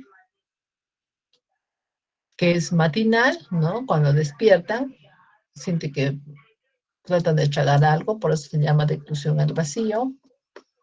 Pueden tener una sensación dolorosa espontánea, picazón en la garganta, sensación de quemazón, sensación de sequedad o irritación. Pueden tener una rinorrea posterior, una mucosidad espesa, con carraspeo y tos o cialorrea, sensación de ahogo, o a veces sienten que tienen algo ahí dentro y que ya no pueden respirar, que es el bolo histérico. Luego vamos a observar una mucosa adelgazada, seca, pequeños nódulos linfoides, la formación de algunas costras, una cavidad faríngea amplia, ¿no? Generalmente cuando se realiza el retiro de amígdalas vamos a tener una cavidad mucho más grande, ¿no? Los reflejos pueden estar disminuidos. Y vamos a ver que en la faringitis hipertrófica vamos a tener un aumento de los folículos linfoides que ya hemos visto, que es la faringitis granulosa, que es la historia positiva. También podemos tener la presencia de un tercer pilar, ¿no? O sea que detrás del pilar posterior vamos a tener un cordón lateral rojo congestionado. Vamos a observar la presencia de secreciones, ya sea mucosas o mucopurulentas en la pared posterior, ¿no? Y generalmente en los pacientes que han sido amigdalectomizados, va a haber un fenómeno reactivo compensador. O sea, esto va, como habíamos dicho, ¿no? Retiramos un tejido linfoide, pero otro tejido va a empezar a desarrollarse y a tratar de captar todo lo que pasa por ahí. Entonces, al examen también tenemos una faringitis crónica atrófica, donde la mucosa está bastante adelgazada, ¿no? Hay un fenómeno de regresión generalizada. Tenemos que ver qué factores desencadenantes pueden llevar a una faringitis. El paciente nos va a referir una sensación de sequedad. Podemos ver una mucosa fibrosa, delgada, translúcida, cubierta de secreciones desecadas también. El paciente tiene carraspeo y repeticiones en la deglución. Podemos ver una faringe normal, podemos ver una faringe de aspecto crónico catarral, la podemos ver congestiva, congestiva así con estos vasitos que se ven en la superficie, o totalmente enrojecida. Los reflejos nauseosos pueden estar aumentados y pueden haber mayor cantidad de secreciones. Entonces, en la faringitis crónica tenemos que ver cuál es la explicación del proceso, o sea, si tiene tabique desviado, si tiene sinusitis, ¿no? Eliminar esos factores causantes, mejorar los factores ambientales, ¿no? El paciente tiene que consumir antiinflamatorios, analgésicos, antibióticos en caso que veamos secreciones purulentas, ¿no? Podemos ayudarnos con esteroides, ¿no? Intramuscular o vía oral también. Vamos a dar un antibiótico. Y luego tenemos otra patología que es el síndrome de apnea obstructiva del sueño, ¿no? Que generalmente son episodios sintomáticos repetitivos, ¿no? De disminución en el flujo aéreo producido por un colapso de la vía aérea superior durante el sueño. Ese colapso va a llevar a la apnea, que es una obstrucción por relajación de los tejidos blandos o estrechez de la garganta, donde se produce un bloqueo, ¿no? Puede ser de origen central, puede haber una disfunción central de los centros respiratorios, con ausencia de señal respiratoria y ausencia de esfuerzo respiratorio tóraco-abdominal. Puede ser mixta, tanto central como periférica, y termina con un componente obstructivo.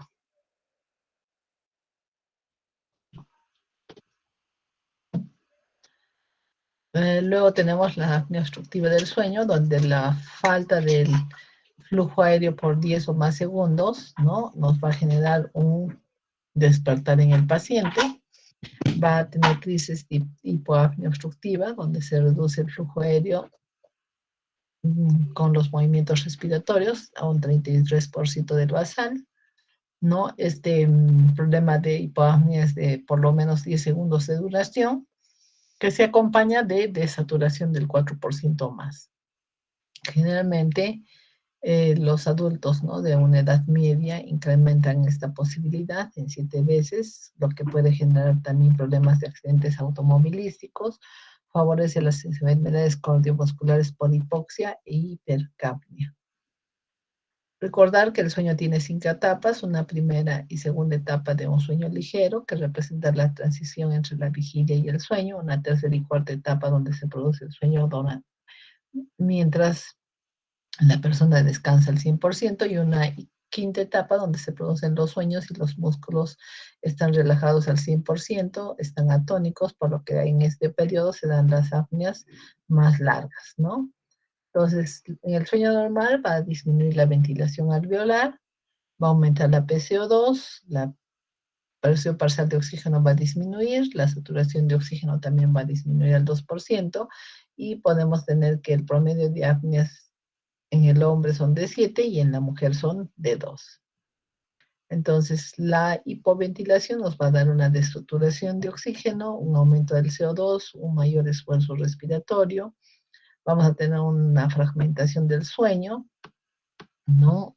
Y evidentemente las vías van a tratar de abrirse, va a hiperventilar, va a descender el CO2, se va a producir el apnea de colapso, ¿no? Y eso genera un círculo vicioso. Los factores de riesgo para el síndrome de apnea obstructiva del sueño son la obesidad, más en el sexo masculino, pacientes hipotiroideos con anomalías craneofaciales con edad avanzada. Eso nos va a dar una morbimortalidad de favorecer hipertensión, infarto del miocardio, de una insuficiencia congestiva cardíaca, de un síndrome metabólico. El aumento de accidentes laborales y de tránsito va a disminuir la alerta, concentración y memoria de las personas, ¿no? Clínicamente va a haber una somnolencia diurna excesiva, un despertar nocturno con sensación de atragantamiento, apneas y ronquidos, diaforesis nocturna y alteraciones del ánimo en la persona. Entonces, normalmente nos va a generar durante el día problemas de hipertensión, cambios en la personalidad, cefalea, hipersomnia, disfunción sexual, y durante la noche nos va a dar ronquidos, actividad motora normal, vueltas y sacudidas en la cama, ahogamiento, reflujo gastroesofágico y diaforesis, ¿no? Entonces, normalmente respiramos y se introduce el aire, pero cuando empezamos a roncar es porque cae nuestra lengua, ¿no? Al caer la lengua se produce la apnea del sueño. Por eso una de las técnicas para mejorar la apnea del sueño es el hacer una aspiración muscular a nivel de la lengua. Al retraerse, entonces va a permitir que haya un calibre de la vía aérea respiratoria. Entonces, la anamnesis tenemos que preguntar si ronca, si despierta con frecuencia en la noche, si tiene somnolencia en el día. Si la esposa percibe ronquidos y apneas, generalmente aumentan su talla en el cuello. Y en el examen físico vamos a ver un control de peso y talla con un índice de masa corporal del 50%, mayor a 30, una circunferencia del cuello de más de 43 centímetros, una infección, vamos a ver anomalías del maxilar inferior, de la nariz y otros. Y en el examen físico tenemos que evaluar la vía aérea superior para descartar obstrucciones mediante una laringoscopía. Tenemos que revisar la lengua, si es una lengua protruyente, los dientes, las amígdalas, la úvula, medir la presión arterial, observar el examen respiratorio, cardiovascular y neurológico, y hacer una espirometría en ese pacientito, ¿no? Entonces también vamos a recurrir a un examen que es la polisomnografía nocturna. Lo vamos a poner con electrodos, ¿no? Y lo vamos a conectar a una máquina. Entonces va a ser un electroencefalograma, un electroculograma, una electromiografía del mentón, una espirometría, un flujo aéreo, una oximetría de pulso y observar cómo se encuentra el movimiento de las extremidades. El diagnóstico diferencial lo tenemos que hacer con el sueño inadecuado, con una pobre higiene del sueño, con un dolor crónico, con trabajos en turnos nocturnos que nos van a alterar el ritmo del sueño, ¿no? Con el uso de ciertos medicamentos o drogas, pacientes con depresión o insomnio, o que presentan narcolepsia u otras causas de apnea del sueño. El objetivo del tratamiento es establecer la normalidad de la ventilación y dar una oxigenación nocturna adecuada. Para eso vamos a recomendar en forma conservadora bajar de peso, hacer ejercicio, un sueño que dure 8 horas con horario fijo, ¿no? Generalmente recomendar la posición de cúbito lateral. Podemos ayudar con descongestionantes nasales, recomendar al paciente que deje de fumar, que evite sedantes y que evite el alcohol. En el tratamiento médico podemos hacer uso del CPAP, es este aparatito que se coloca, ¿no? Y en la boca, ¿no? Hay diferentes tipos de aparatos orales, ¿no?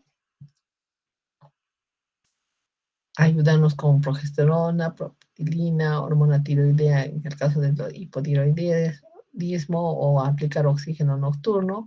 Y el tratamiento quirúrgico es generar un puente en la vía aérea superior, ¿no? A nivel, una reconstrucción de la vía aérea superior del maxilar inferior, hacer una septoplastía, una amigdalectomía, una ubulopalatofaringoplastía. Otro tratamiento que se hace es la cirugía del paladar, ¿no? Porque eso nos va a generar mayor vibración de la úvula y el ronquido. La glosectomía, que era la aspiración que habíamos dicho, ¿no? Y una osteotomía mandibular sagital también puede ser una opción. Entonces el CPAP es este aparato que se coloca a nivel de la nariz, ¿no? Es una mascarilla nasal con un acoginamiento para tener un sello hermético y usa un arnés. O también podemos utilizar dispositivos bucales que nos ayuden a que la lengua no caiga hacia atrás, o hacer la cirugía del velo del paladar en la que se disminuye este espacio, pero el problema es que a veces este tejido cruento se pega a la orofaringe y nos deja sin nequias. ¿Preguntas hasta ahí, por favor?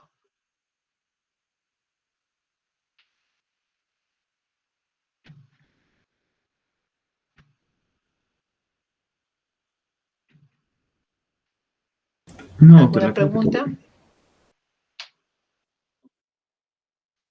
Luego tenemos las enfermedades neoplásicas de amígdalas.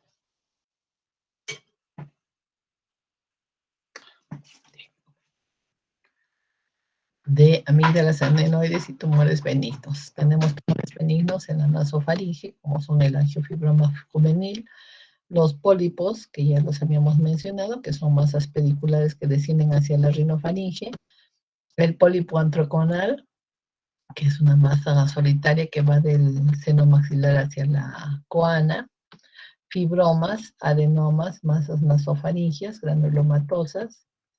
Tenemos tumores benignos de orofaringe como el papiloma, habíamos dicho, el épulis o tumor del embarazo, nevos, tumores parafaringios, mixomas, queratosis faringea.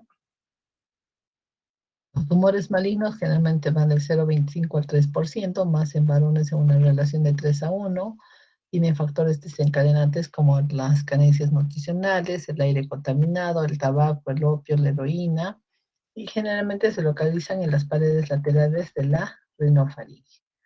Los tumores malignos de la nasofaringe nos van a dar ciertos signos y síntomas, ¿no? Los nasales nos van a dar una secreción sanguinolenta, epistaxis a repetición, obstrucción unilateral y voz nasal. Los de Eustaquio pueden generar un acúfeno o leve mareo.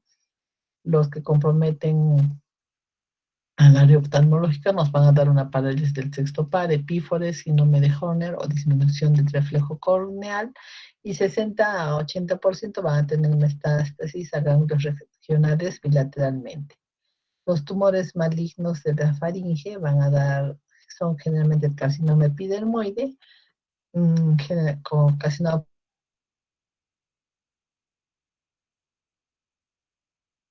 favorecido por el tabaco y el alcohol, que generalmente se localiza en amígdala, base de lengua, paladar blando, y el tratamiento es cirugía más radioterapia.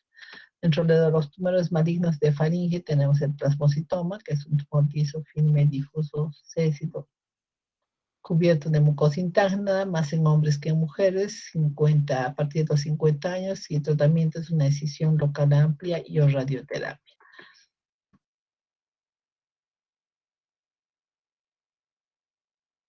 Como en mujeres, entre los 30 y 40 años, es una masa nasofaringe expansiva que produce cefalea frontal, trastornos oculares, y el tratamiento es quirúrgico.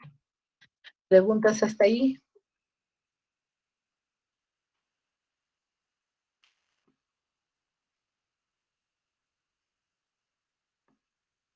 ¿Preguntas hasta ahí?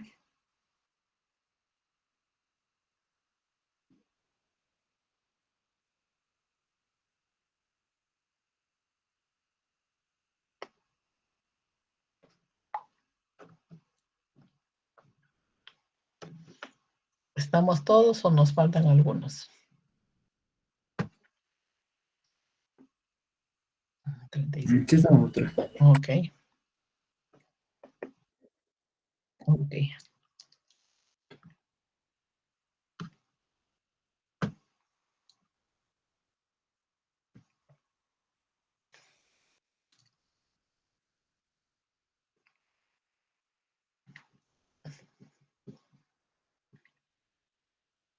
A ver cuántos temas nos faltan.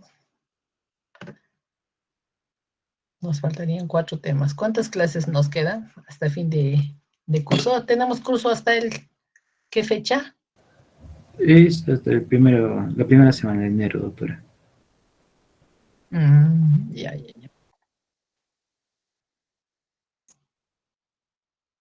Ok. Entonces reiteraremos aquí.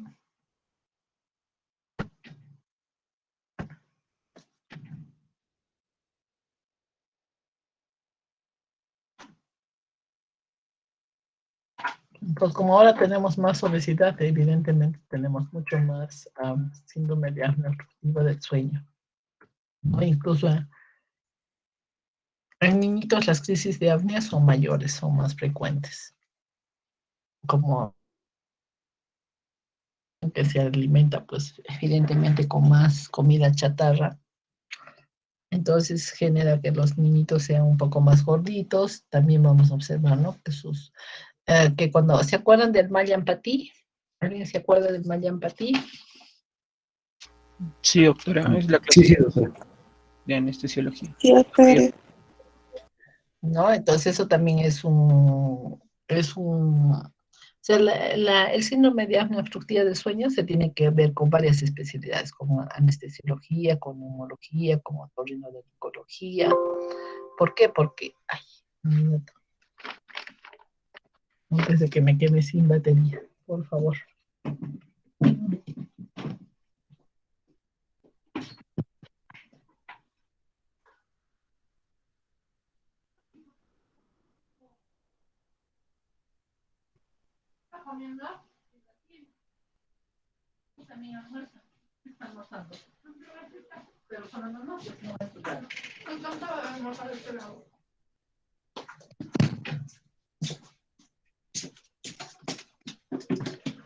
Ahorita nos quedamos sin batería. Ay.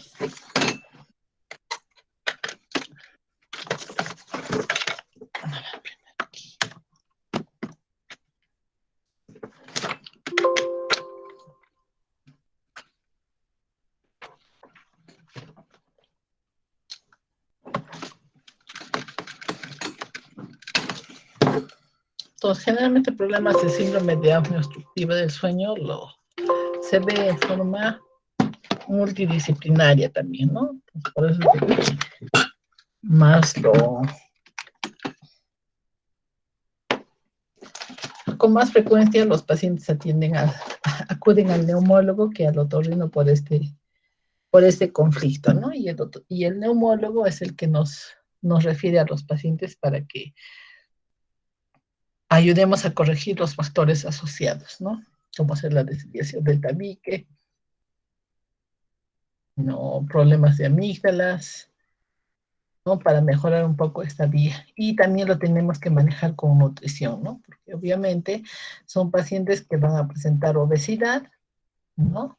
Entonces esos pacientes necesariamente tienen que bajar de peso. O sea, se les tiene que hacer unas dietas, un tratamiento adecuado para que tengan una alimentación saludable, porque tienen que generar pues hábitos que no hagan que vuelvan a subir de peso, ¿no? Hay que concientizarlos incluso al psicólogo, porque a veces las personas no entienden que deben cuidar pues su salud mediante una alimentación adecuada, ¿no? Y al menos nosotros que tenemos una rica gastronomía hipercalórica, entonces comemos absolutamente de todo y no podemos bajar de peso, ¿no? Entonces también ahí tiene que primar el que el psicólogo le haga tomar conciencia de su sobrepeso al paciente y explicarle que no solamente es problemas de apnea obstructiva del sueño, sino vamos a tener problemas en las articulaciones,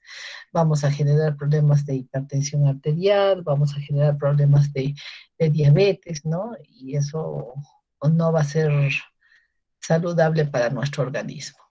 Entonces, por eso es de que este cuadro de síndrome de apnea obstructiva del sueño se maneja en forma multidisciplinaria para un tratamiento mucho más óptimo, ¿no? Y que el paciente pues realmente se concientice de lo que tiene, ¿no? Así, generalmente es la esposa, la cónyuge la que lo trae al médico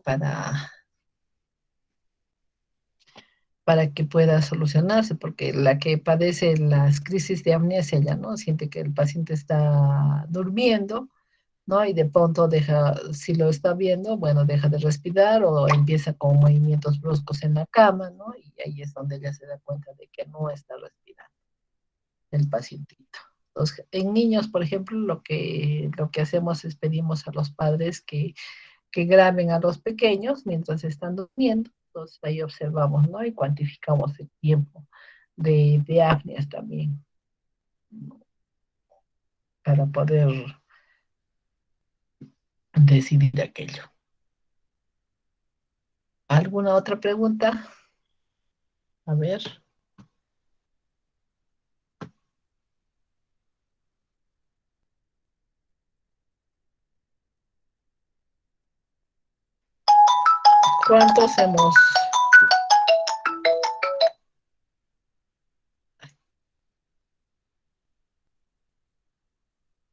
¿Cuántos hemos tenido?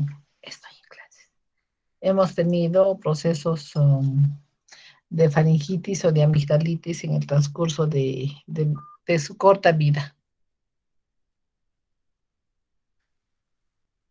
¿Alguna vez han tenido esas placas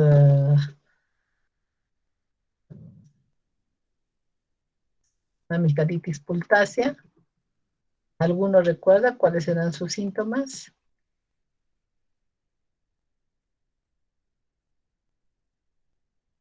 Yo, Ya doctora. han sido mejor cuidados por sus papás. Doctor, yo tuve amigdalitis. Ya. Faringitis, doctor. Faringitis, ya. ¿Hay tabique desviado, Gonzalo? ¿Fuiste alguna vez al otorrino? ¿Te indicaron si tenías el tabique desviado? Sí, doctora, tenía faringitis a repetición y me mandaron a otorrino y me diagnosticó desviación lateral del tabique. Generalmente es así, ¿no? Sigue. Y me aconsejó para evitar los episodios hacerme la cirugía. Claro. ¿Y te operaste? No, doctora, no llegué a operar. No. Tenía No 12 llegaste a años, operar. creo. Sí, doctora. Ajá, 12 años. Bueno, ahora ya han visto, ¿no? Operamos tabique desde los 5 años. Claro que obviamente ya hemos conversado de que la cirugía de tabique en niños tiene que tener una revisión a los 15 años, necesariamente. Uno, porque nos golpeamos múltiples veces, sobre todo los varoncitos, ¿no? Que hacen bastante fútbol y otros deportes, ¿no? Y lo otro que también contribuye a la faringitis crónica es la enfermedad del reflujo gastroesofágico, ¿no? Eso no tienen que olvidarlo, porque generalmente el paciente viene por faringitis crónica y tú le das antibióticos, le das amoxicilina, eritromicina, qué sé yo. Termina el tratamiento y dice, doctor, otra vez me sigue molestando. Entonces, otra vez le das otro, ya no le das amoxicilina, sino le das ciprofloxacina. Termina la cipro y dice, ay, me duele mi estómago y sigo con las molestias. Entonces ahí lo que tienen que pensar que se trata de una enfermedad por reflujo gastroesofágico. Y generalmente la enfermedad por reflujo gastroesofágico nos va a dar, también vamos a observar en el paciente, tenemos que preguntarle por eso, tenemos que indagar, ¿no? Si le regresa la comida, si es que es en la noche, vamos a observar estas lesiones a nivel de la orofaringe, ¿de acuerdo? Entonces, si no hay infección, si no hay secreciones amarillentas, si el tabique está bien, si no hay dolor en los senos maxilares porque no hay sinusitis, pero tienen esas granulaciones, ¿no? Y una hipervascularidad de toda la pared posterior de la orofaringe, tenemos que pensar en una enfermedad por reflujo gastroesofágico. En ese caso, ¿qué le vamos a indicar? Le vamos a indicar omeprazol, esomeprazol, ¿no es cierto?, por unos 30 días. Le vamos a pedir que eleve la cama, ¿de acuerdo? Que la cabecera esté un poquito alta, le puede poner un ladrillo a ambas patitas de la cama, ¿no? Y le vamos a recomendar que cene 3 horas antes de acostarse, ¿de acuerdo? Para que tenga una digestión adecuada, que no se en el rato de ir a dormir.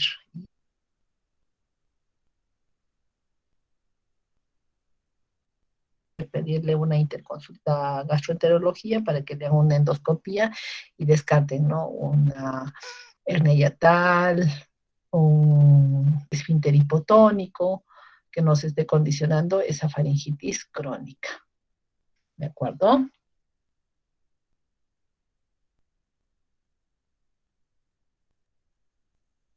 ¿Todo está ok? Todo bien, doctora, muchas gracias.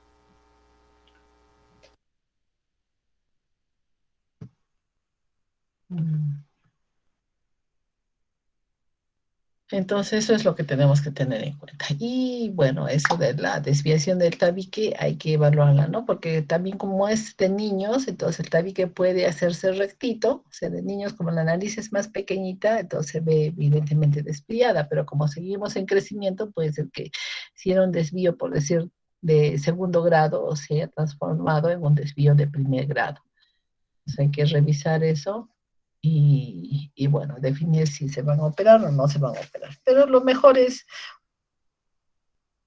recto, respirar por su nariz y no por la boca, ¿de acuerdo? Eso les va a permitir descansar mejor, como han visto, ¿no? El sueño es muy importante, ¿no? La concentración de oxígeno también va a ser la ideal, ¿no? Vamos a descansar mejor, vamos a estar de mejor genio al día siguiente, se nos va a favorecer grandemente una cirugía de tabique, si es que tenemos el tabique desviado.